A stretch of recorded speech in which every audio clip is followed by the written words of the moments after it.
Hi guys, happy Friday. It is time for my read aloud. I hope that you guys have had a really nice day. It was really hot today, so I hope you had a chance to go outside and spend some time in the sun. Today's read aloud is going to be The 7 Silly Eaters, and it's actually a book I read a lot when I was younger with my family, and I think some of you parents might recognize some things in this book from your kids too. So this book is written by Mary Ann Hoberman, and it's illustrated by Marla Frazee.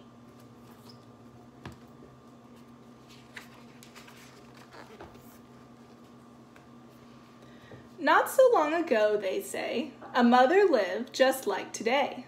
Mrs. Peters was her name. Her little boy was named the same. Now Peter was a perfect son in every way except for one.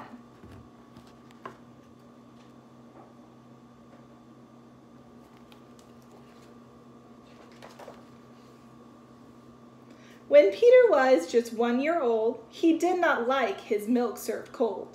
He did not like his milk served hot. He liked it warm, and he would not drink it if he was not sure it was the proper temperature. But Mrs. Peters did not mind. She was a mother sweet and kind, and when his milk spilled on the floor, she patiently prepared some more. She'd take the bottle from the shelf and chuckle softly to herself. What a silly sort of eater is my darling baby Peter.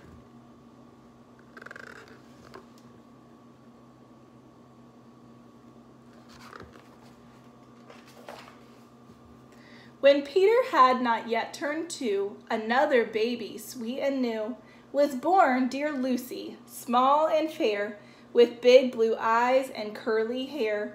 But long before this child was grown, she had opinions of her own, of what she'd eat and what she'd not. She hated milk, both cold and hot. And warm was worst of all. Instead, whenever Lucy dear was fed, she bellowed for pink lemonade. Not from a can, oh no, homemade.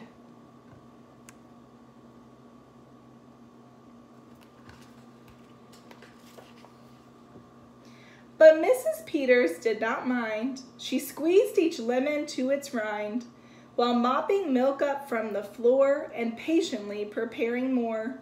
She'd take the lemons from the shelf and giggle softly to herself. What a silly pair of eaters are Lucy dear and Peter Peters.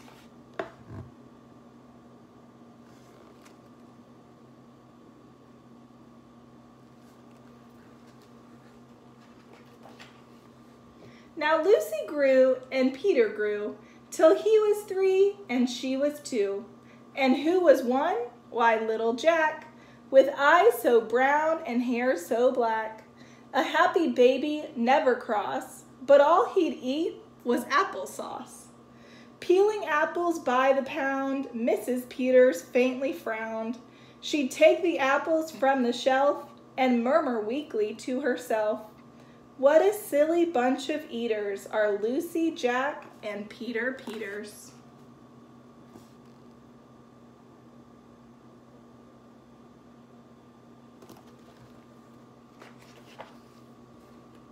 Peter, Lucy, and young Jack had another brother, Mac.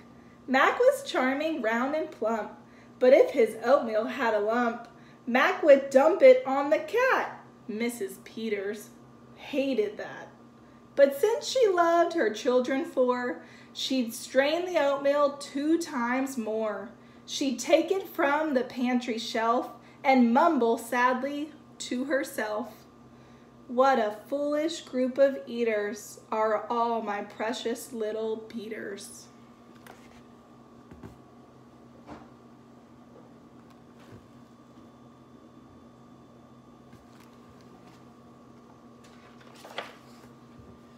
Before another year was through, who came along? Why, Mary Lou. She was a darling, sweet and bright, and had a healthy appetite. That is, as long as she was fed soft and squishy homemade bread. Poor Mrs. Peters got no rest, But still she did her very best. She'd take the flour from the shelf and mutter feebly to herself, "What a fussy bunch of eaters are all my lovely little Peters."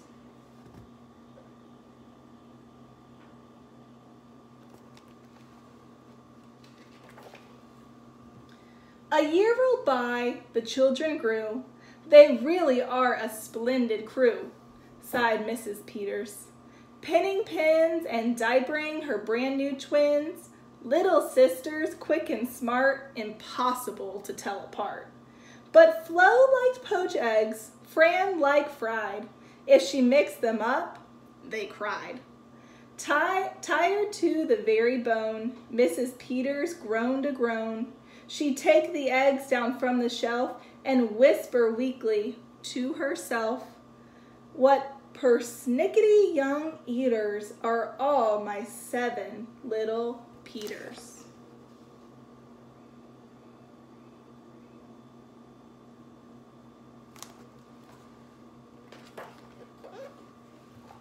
Now time went by, as time will do, and as it passed, the children grew. The problem was that as they grew, their appetites kept growing too, but not their choice of what to eat. Each child continued to repeat. They wanted what they'd had before. The trouble was, they wanted more.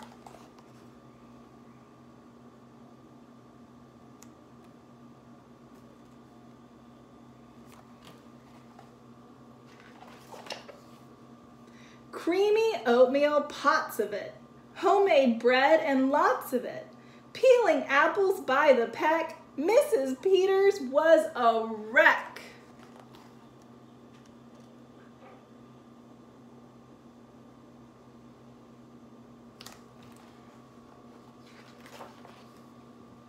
She wiped her brow and heaved a sigh. Another year was passing by. In fact, she realized with sorrow, her birthday would arrive tomorrow. Drearily she shook her head and wearily went up to bed.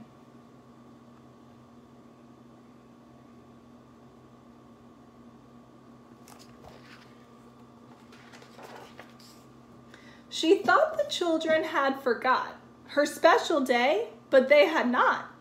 At crack of dawn, they all began to carry out their secret plan. Mrs. Peters would be fed a birthday breakfast in her bed, a breakfast made of all the foods that kept them in such happy moods.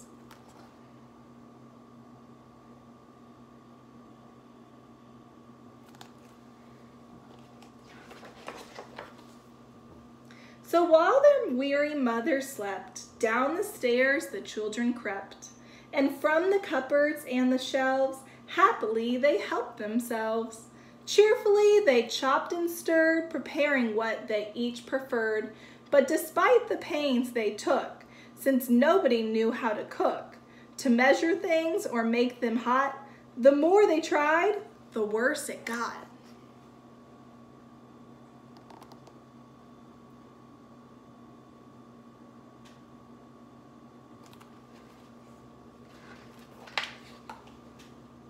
First, Mac's oatmeal turned out lumpy, which made poor Mac turn grim and grumpy.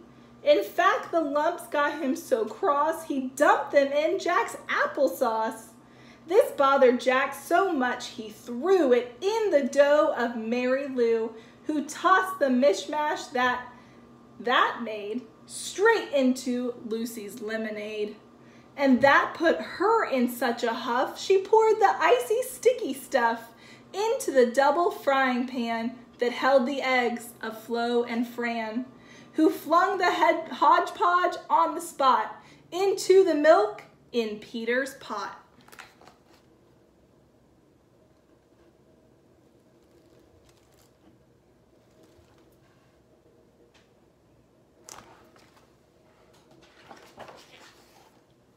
But when they saw what they had done, they wished they never had begun. They'd hardly slept a wink that night, and still things hadn't turned out right. And even though they tried their best, it hadn't worked. They were depressed. They'd be in trouble too unless they found some place to hide the mess. The oven seemed the perfect spot. They all forgot it still was hot. They stuck the pot inside and then they all went back to bed again.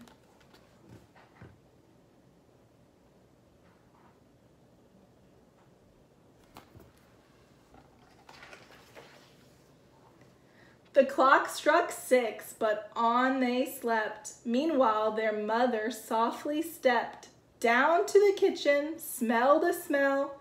What could it be? She could not tell. It smelled so good. She sniffed some more and opened up the oven door. She woke the children with her cries. They all came running in surprise, and in the kitchen what they found was Mrs. Peters dancing round. And in the oven, no mistake, a pink and plump and perfect cake.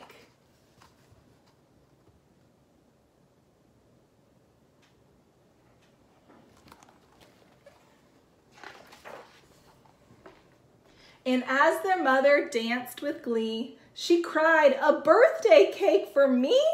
A birthday cake still piping hot? To think I thought that you forgot. Now tell me, please, how did you make this pink and plump and perfect cake? So high and light and smooth as silk?" "It's smooth as silk from all my milk," said Peter. Lucy said, "It's pink from all my lemonade, I think." "And from my apples," added Jack. "My oatmeal made it soft," said Mac. "My bread dough too," said Mary Lou. Said Fran and Flo, "As for its size, it was our eggs that made it rise." Then everybody sniffed some more and danced around the kitchen floor.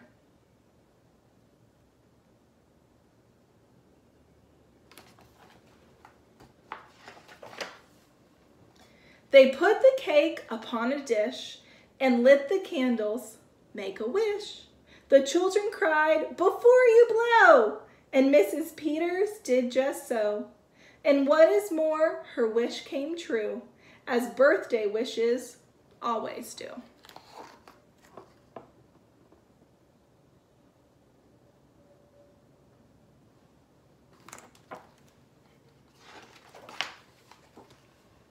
And from that day to this 'tis said, the Peters family all is fed. A single simple meal, just one, a meal that's good for everyone. A meal on which they all agree, made from their secret recipe. They all take turns in mixing it, they all take turns in fixing it. It's thick to beat and quick to bake, it's fine to eat and fun to make.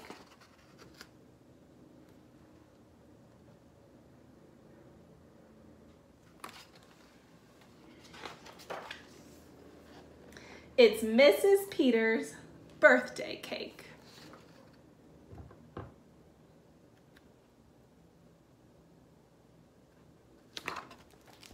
I hope that you guys enjoyed reading this book with me. It's called The 7 Silly Eaters. It's something that I read when I was your age.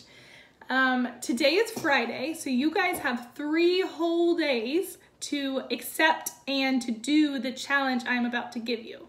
So the challenge for Friday today is to write your parents a thank you letter. So we learned how to write letters in class. Remember our heading, our greeting, our body, our closing, and then our signature. So there are 5 parts to a letter. And you guys know in those 5 parts, there are 3 commas. So my challenge for you guys is to write a thank you note to your parents, telling them thank you for teaching you this week. Your parent became your teacher because I had to be at home. So I want you to write them a thank you note, and I want you to write complete sentences, and I want you to tell them your favorite thing that you got to do with your parents this week, okay? So your challenge for this weekend is to write your parent a thank you note. I hope that you guys have a really great Saturday and Sunday. I'm gonna be back on Monday reading some new books with you guys. Miss Carosi let me walk into our classroom for a few minutes, so I got some books for us to read together for the next few weeks, or however long it takes till we're back together and I get to hug you guys again. So have a wonderful weekend, and I will see you guys back here on Monday. Love y'all.